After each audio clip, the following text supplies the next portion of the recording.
Let's see. So, next question. Is it righteous for my daughter to come to my home without a dress, even though she respect my beliefs? So,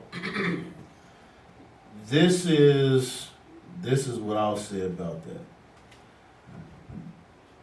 If, let's see, say she was coming by to pick something up and you gave it to her outside the door, outside the house, whatever, and she leaving, cool. But if she want to come inside my house, she got to be dressed right. She has to have on a dress, because this is my house. This is my domain. This is where I live. Matter of fact, let me get that in Joshua. As for me and my house, I think it's 20, Joshua, is it 20? 24. Read that for me. The book of Joshua, chapter 24, and verse 15. And if it seem evil unto you to serve the Lord. So it said, if it seem evil unto you to serve the Lord, come on. Choose you this day whom ye will serve. Go on. Whether the gods which your fathers served that were on the other side of the flood, or the gods of the Amorites in whose land ye dwell. But as for me and my house, we will serve the Lord. It says, for me and my house, we will serve the Lord. So if she wasn't, I don't care if she's stopping by, she just got off of work, or whatever the case may be. You want to chill in my house, you have to put on a dress. Because guess what? What does that mindset matter? Because go to Deuteronomy 4. Because especially if you have other children, even if you don't have other children, but especially if you do have younger children that live with you, always mix it up. It's either Deuteronomy 4 and 6 or 6 and 4. Always flip it around. Yes. 6 and start at verse 6 and 6. Deuteronomy chapter 6 and verse 6. In these words, which I command thee this day, shall be in thine heart. Read. And thou shalt teach them diligently unto thy children, and shalt talk of them when thou sittest in thine house, Right. and when thou walkest by the way, and when thou liest down, and when thou risest up.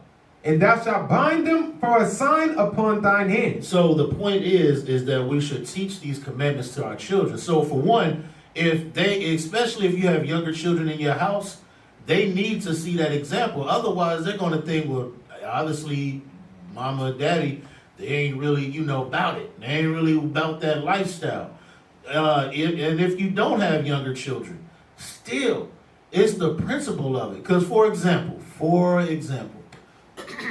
if your parent, let's say, growing up, I used to smoke weed, right? But I knew there was certain family, even though they knew that I smoked weed, they didn't want me to smoke in their house, because that was their belief. You got to treat it the same way. And so we're that same way now, right? So you wouldn't dare do that going into their house.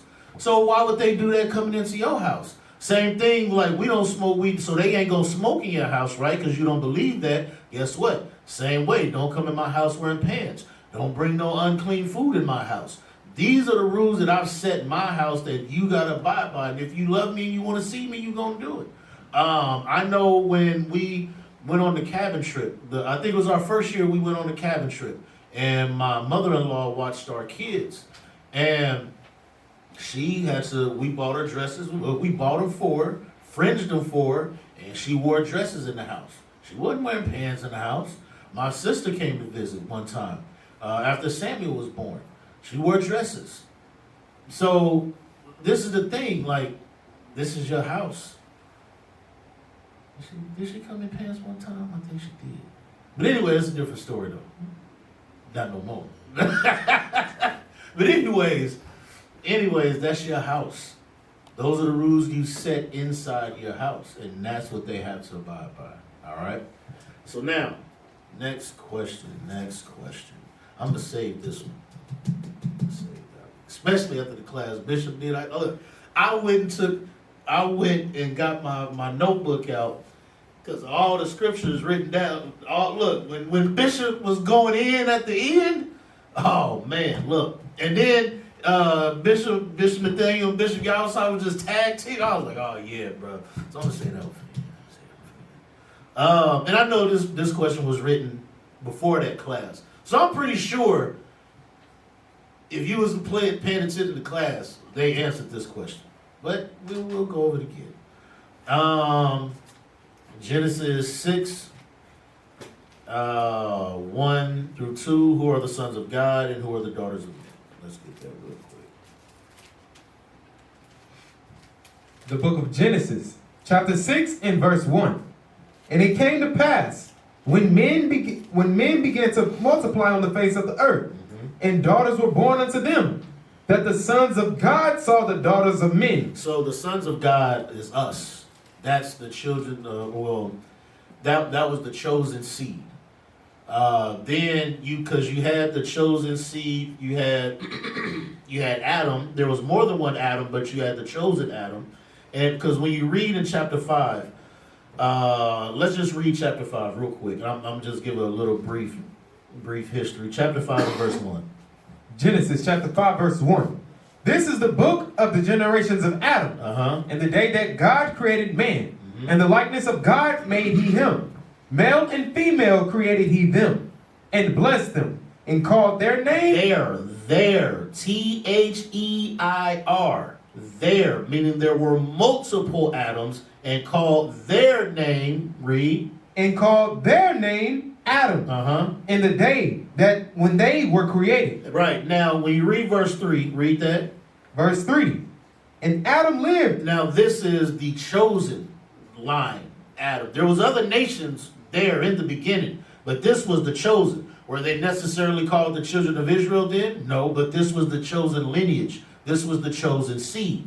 Now, read verse 3. And Adam lived 130 years. And begat a son in his own likeness. Man, 130 years. Still moving and grooving, boy. I tell you, man, we was fruitful and multiplying. 130 years ain't stopped nothing, boy. And we talk about, oh, I'm old, man. You know, I'm 35, you know. I don't know. Shoot. Look. Anyways, keep going. After his image, and called his name. He's gonna take you somewhere else, but I'm gonna stay focused on the question. Stay focused. This is just a side note, though. This is a reason why we fell off into sin. Like it wasn't. We were like the scriptures say, "Be fruitful and multiply." This is what we did. We made babies. We had sex. That was a righteous thing, and there's nothing wrong with that.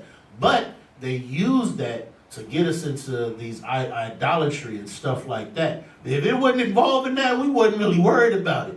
But they used that to get us into, like you see it today, like the music industry. They know that there's nothing wrong with sex. It's just how you have to do it. There's an order on how it has to be. One man, one husband, one wife, and that's it. Do it as much as you like, however you like, whenever you want it, you do it, right? But there's nothing wrong with that. But you have people that have taken something good and now they have used it to keep us in sin, like the music industry, movie, entertainment period, all these different things. They use this as a tool because they know that's what we like. That's how we always been. I mean, he's 130 years old and he ain't Mr. Beat. His ain't stopped swimming. Telling you, they got stamina. Michael Phelps ain't got nothing. All right, let me go. Anyways, I completely went left. Completely. Y'all gotta hold me in sometimes, man. This is like, you know what? Just stop. But anyways, so that was the chosen lineage. That was the chosen seed. That wasn't necessarily called the children of Israel, but that was the chosen seed. As you read later on down, when you get to Genesis 26, I think it is, or 27 or so, 26. Then, they started getting, Jacob starts having children, and that's where the children of Israel come through his lineage, right? So now, do we finish verse 3? We never. Chapter 5. No, stop. All right, verse 3 again. Genesis chapter 5 verse 3. And Adam lived 130 years and begat a son in his own likeness, after his image, and called his name Seth. Right, so then you had Seth, right? Read. And the days of Adam after he had begotten Seth were 800 years. And he begat sons and daughters. So as you see, this is the lineage, and we're not going to read it all. There, verse 6, Seth lived and begat Enos, and then Enos lived and begat Canaan, and Canaan lived and begat Mahalalel, and let's see, Mahalalel begat Jared. Then you go down to verse 18, and Jared begat Enoch, and Enoch lived and begat Methuselah. And Enoch walked, verse 22, and Enoch walked with God after he begat Methuselah 300 years and begat sons and daughters.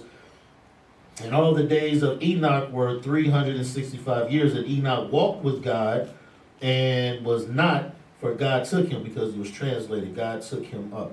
Now, I'm just reading and I'm just kind of going through this real quick because it's going through that lineage, that line, right? And 27, and Methuselah lived and begat Lamech, and Lamech begat Noah, right? And so it's just going through that line. And then it says that Noah was 500 years, verse 32. And Noah was 500 years old, and Noah begat Shem, Ham, and Japheth, right? Now, verse 6. So, but that chosen seed came from Noah to through Shem, and obviously we have, through Shem, you have different nations as well, but mainly Abraham, Isaac, and then Jacob. Read. So the whole point is this line, this lineage. Read. Genesis chapter 6 and verse 1. Come on. And it came to pass, when men began to multiply on the face of the earth, Read. and daughters were born unto them, Because you have these other nations. Read. that the sons of God, Which is us, that lineage. That's why I just kind of briefly went through that line, that seed, that righteous seed that God had chosen. It said that the sons of God, read, saw the daughters of men, because they weren't the chosen. And so it says the sons of God saw the daughters of men, read, that they were fair, and did what? and they took them wives of all which they chose. Right, so that's all that is. It's that chosen lineage, that chosen seed. Those were the sons of God, and they chose to intermingle with the other nations. That's what that's going into. What is a nation? Nation is family. Nation is community. Nation is men leading by example. Nation is women's support. Nation is children with